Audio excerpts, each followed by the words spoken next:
In what time will a train 100 metre long cross electric pole if it speed is 144 kilometre per hour. ठीक है, तो आपसे time पूछा गया है। टाइम क्या होता है आपके पास में, डिस्टेंस अपॉन में स्पीड। डिस्टेंस ट्रेन की खुद की लेंथ होगी क्योंकि पॉल को क्रॉस कर रही है, स्पीड 144 किलोमीटर पर आवर है, तो 5/18 से मल्टीप्लाई करेंगे, 18 ऊपर चला जाएगा आपके पास में। ठीक है, तो 18 से इसको अगर हम करते हैं डिवाइड तो कितना आएगा 8, और 5 से अगर करते हैं इसको कितना आएगा 20, 20/8 आपके पास में जो होगा 2.5 सेकेंड। आंसर है yes, B is the right answer, 2.5 second हो जाएगा। हाँ जी, क्लियर है। ये देखो बेसिक कॉन्सेप्ट अगर इसमें क्लियर है ना, बेसिक फॉर्मूले आपको याद है तो स्पीड टाइम डिस्टेंस के सारे क्वेश्चन यहाँ पे बन जाते हैं। ठीक है, कहीं कोई प्रॉब्लम नहीं आती। नेक्स्ट क्वेश्चन देखिए आपके पास में,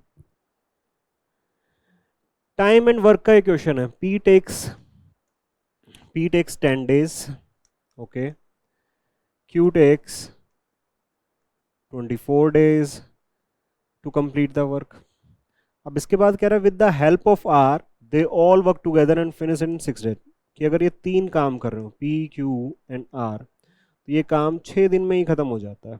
ठीक है, find the payment they receive out of total remunerations of ₹1000। अगर टोटल 1000 रुपये है, इन तीनों को अलग अलग कितने रुपए मिले ये आपसे पूछा गया। हमें पता है कि जो पैसा डिवाइड होता है वो एफिशिएंसी के रेशियो के अकॉर्डिंग डिवाइड होता है। जिस रेशियो में एफिशिएंसी होगी उसी रेशियो में ये पैसा डिवाइड हो जाएगा आपके पास में। ठीक है, तो कैसे करेंगे आपके पास में इस केस में, तो बड़ा सिंपल है। पहले एफिशिएंसी कैलकुलेट कर लेते हैं। टोटल वर्क क्या होगा इन तीनों का एलसीएम, 10, 24 एंड 6 का 120 होगा, तो ये 12, ये आपके उसमें 24 का कितना हो जाएगा 5, और ये कितना हो जाएगा आपके उसमें 20।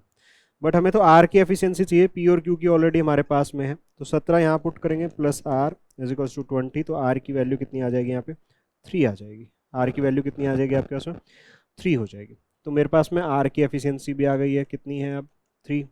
एक पी की 12 है, क्यू की 5 है और आर की 3 है। इसी रेशियो में पैसा डिवाइड होगा, तो इसी रेशियो में पैसा मिलना है, तो 12, 5, 17 और 3 20 की वैल्यू हमें 1000 रुपीज़ दे रखी है। 1 की वैल्यू डिवाइड बाय 20 तो कितना आएगा 50। अब 50 को इन तीनों से मल्टीप्लाई कर दो। ठीक है, तो 12 की वैल्यू 600 इंटू 50 करोगे तो कितना 250, एंड इंटू 50 करोगे तो कितना 150। तो 600, 250 और 150। ठीक है, 600, 250 and 150 rupees the right answer. ये पी क्यू आर का शेयर हो जाएगा यहाँ पे। नेक्स्ट क्वेश्चन देखिए, इस वाली सीरीज में